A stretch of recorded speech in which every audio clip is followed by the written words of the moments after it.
Hi guys, it's Xee and Cyn, and today we're reacting to why are British place names so hard to pronounce.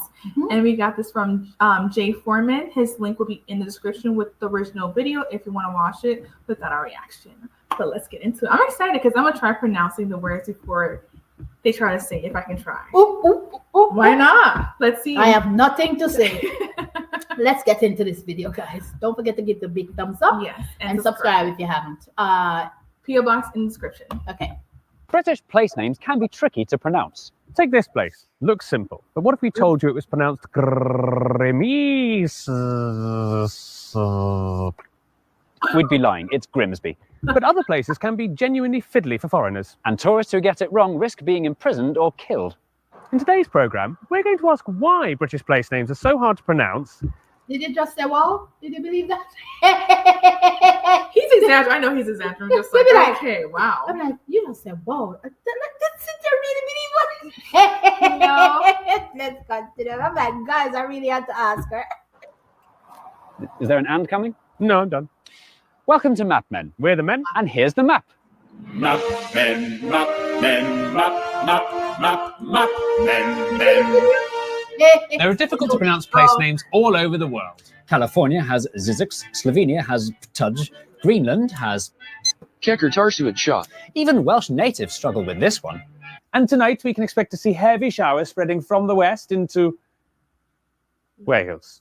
But deliberately hard to pronounce names invented for promotional purposes like Llanfai Pwchwyn Gogera Drobl Llantysilio Gogogoch aside, show off. British. Listen. Wow. Try it, Cynthia. No, don't do me like that. No, that was too long. That was the longest name in place name in Britain. Gee, why is it so long? Glenn.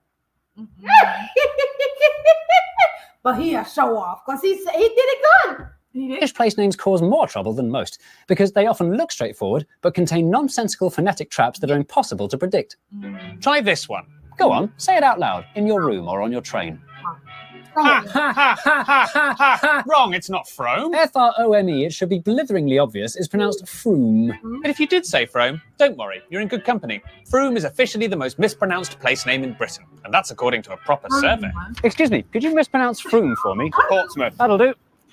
There's nothing more fun than laughing at tourists who don't know how to say something properly simply because they're from a different country and could never reasonably be expected to have predicted a local pronunciation that contradicts the basic rules of language. So, we've created the perfect travel agent's itinerary for maximising tourist humiliation across the country. Starting in Biaulio, Bewley, head over to Rampisham, Ransom, then down to Mousehole, Next, travel north up to Towcester, then a quick jaunt to Gotham, followed by a stop in Quernmore, before finishing up in Alnwick, which is near Alnwick. Alnwick. Did he say Alnwick? He said Alnwick. Yeah. Because I feel like it's pronounced like the. He took out the L, he took out the L. Yeah. Newcastle. I don't know why I put the essay. Sorry, Newcastle, not Newscastle. Newcastle. Because I'm like, I know I got that one right. Yeah, that was easy. Yeah. Newcastle. And he said Queenmore. Look, people. Newcastle. Or as the people from the city itself say, Newcastle. When will they learn? As you can hear, no letter of the English alphabet is safe from being pronounced any of dozens of different ways. Including not at all. Thankfully, there are some general rules you can stick to. And because we're nice, we'll help the un-British amongst you through a couple of basics. Cester is pronounced stir. Leicester, Worcester, Gloucester. W at the start of the final syllable is silent. Norwich, Berwick. Let's slow down, sir. Let's slow down. Because this one we always having problem with. Especially with that sauce. Worcestershire sauce. I forgot how to pronounce it right. Worcestershire sauce. Yeah. You guys pronounce things shar. This is different pronunciation in here. Worcestershire sauce. There you go. You got it down. I forgot already. I better say it right. I don't come for me. So let's back up a bit. Yeah. R is pronounced R. Berkshire, Clerkenwell, Hertfordshire.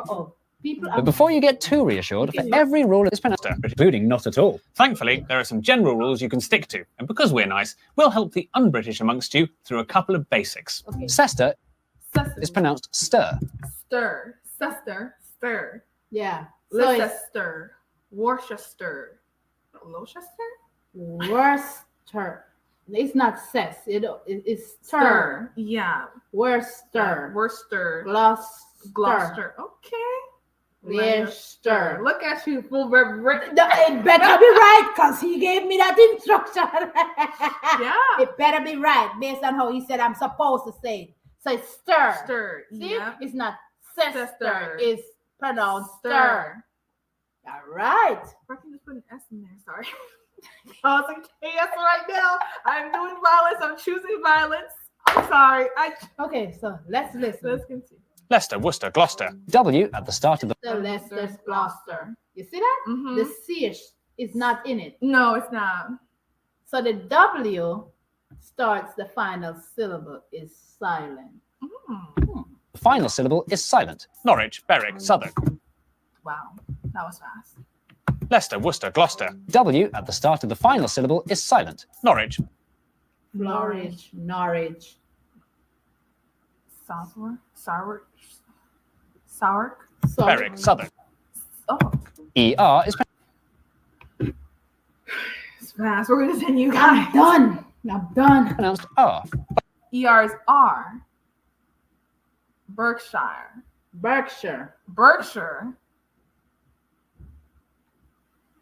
I'm looking. I'm like, do I really want to tap? Wow. What is it? This one, the last one.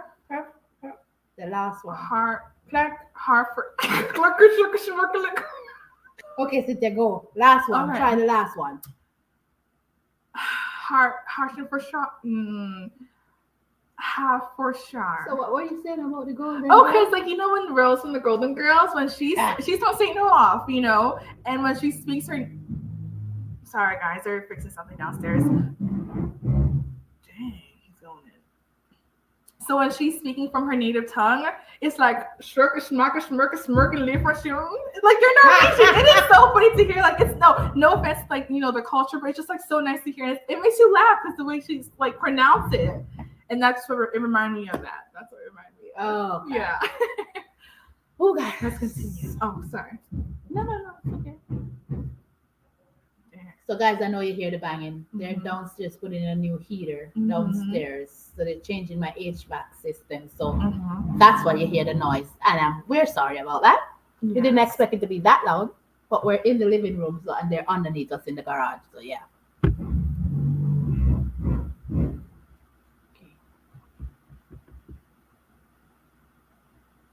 Berkshire, Clerkenwell, Hertfordshire. But before you get too reassured, for every rule in the English language, there are always exceptions, such as the cester in Cirencester, the W in Sandwich, and the sound in this is disgusting. Oh, sorry, Berkhamsted, which is in Hertfordshire. The only way to be absolutely sure of pronouncing British place names correctly is to live here long enough to learn every single one of them one at a time. Yeah. Sorry. So who were the complete anchors that invented these rules? It's time for an English lesson. Okay. To make an English language, you start with the base of Germanic Anglo-Saxon. Mix in a healthy dash of Old Norse, a huge dollop of Norman French, and just a barely detectable hint of Celtic. Trust me, it'll make all the difference. Stir it up for hundreds of years until the vowels really start to shift, and then...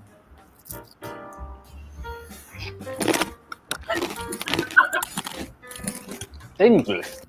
Excitingly, by looking at a map of Britain today, we can clearly see which invaders influenced our language where by plotting the origins of British place names. This marvellous, messy, multicoloured map shows which languages different British place names belong to and is a living history of our early settlers and subsequent invaders. The oldest place names here are of Celtic origin. This is where you'll find all the place names with words like Tre, Loch, Bryn and Aber, such as Aberystwyth, meaning the mouth, Aber, of the River Istwyth, which coincidentally is exactly where we find Aberystwyth today. Celtic languages were once spoken all across the British Isles, but are now reduced to a small minority of mountain dwellers. And that's because low-lying Middle England Brits turned out to be more worse at resisting invading armies. First up were the Romans, who brought in Britain's Latin influences. Like the rumba? No, like boring Latin. Anywhere that ends in caster, cester, chester, or xeter was a Roman fort, from the Latin word castra, meaning Roman fort. But the Romans... Isn't that something? That is something. And I remember we did a video that it's kind of spoken that Britain was invaded, discovered by the Romans, right? You asking me? Don't remember. Oh yeah. Don't do it. Sorry. I remember why you don't. Yeah. Anyways, yeah, I was like, that's so, because I did not know that. I never looked into the history of like how the UK and Britain, England was discovered. I never have until then. It got me thinking. I just want to do research about that because I know how America was discovered, but UK and Britain, I really don't know how you guys got discovered. Are you thinking? Yeah, trying to go back in my memory box to see if I can remember that video. I don't know if you were thinking, trying to hear noises, because she has like this motherly look, like my kids just opened the door. No. She just knows.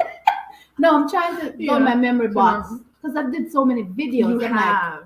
You have so much up here. Maybe you're right, but I don't remember. I don't remember which one, but it briefly talked about it. Sorry, we're rambling on. Let's continue. Romans didn't stay long, so although their naming system was long-lasting, the actual names they used weren't, which is perhaps unsurprising when we learn they used names like Castra Exploratorum and Belgic Oppidum, which was sensibly renamed Braintree. Next, in light pink, we have the biggest group, Germanic Anglo-Saxon. Any place containing the words Ham, Hurst, Lee, Bury, Ford, Port, Mearstead, Tunstall, Wick, Witch, or Mere are of good old Anglo-Saxon origin and massively dominate southern England. Like Buckingham. Or a low-lying area of land belonging to an Anglo-Saxon called Bucca. Perhaps the most upheavaling thing to happen to Britain's place names was the Vikings, who swept in from Scandinavia in the 9th century, committing brutal crimes including rape, pillage, and the renaming of small to medium-sized settlements. You can tell a place was named by the Vikings if it ends in Thwaite, Thorpe, Kirk, or B. Such as our old friend Grimsby. Named after an important Viking called Grim, famed for his infectious positive energy, Grimsby literally means Grim's village. Really? We're all familiar with these common settlement suffixes, but what's so striking is how clearly this map of Viking place names reflects the extent of the Viking invasions. You can practically see the exact location of the Danelaw dividing Viking and Anglo-Saxon England without needing to draw it on with thick red pen. Following all these invasions, Britain was littered with place names that originated in different languages and accents, but the final thing that would make its place names truly unpronounceable was time. Over hundreds of years, locals who were too busy to pronounce all the syllables in Cester reduced it to stir to save time. But they couldn't read or write, so the spelling stayed the same. And while the English language has continued to gradually evolve, our place names haven't, resulting in a language landscape littered with phonetic booby traps. But what about Froome? Which linguistic group is responsible for Britain's so-called hardest place name? And usually for a place name in England, Froome is from a surviving Celtic word, frama, which means fair, fine or brisk, probably describing the flow of its lovely river. It's not really surprising that the oldest language in these islands is the one that's drifted the furthest from pronounceability. So don't forget to join us for the next episode of Map Men. Is that the end of your sentence? Yeah, I'm done.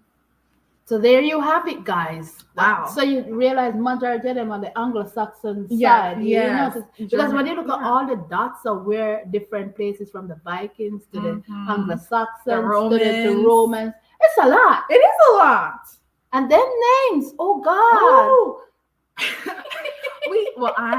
Xavier and I tried our best. We really have. And wow, those names are tough. Those are some tough names to pronounce.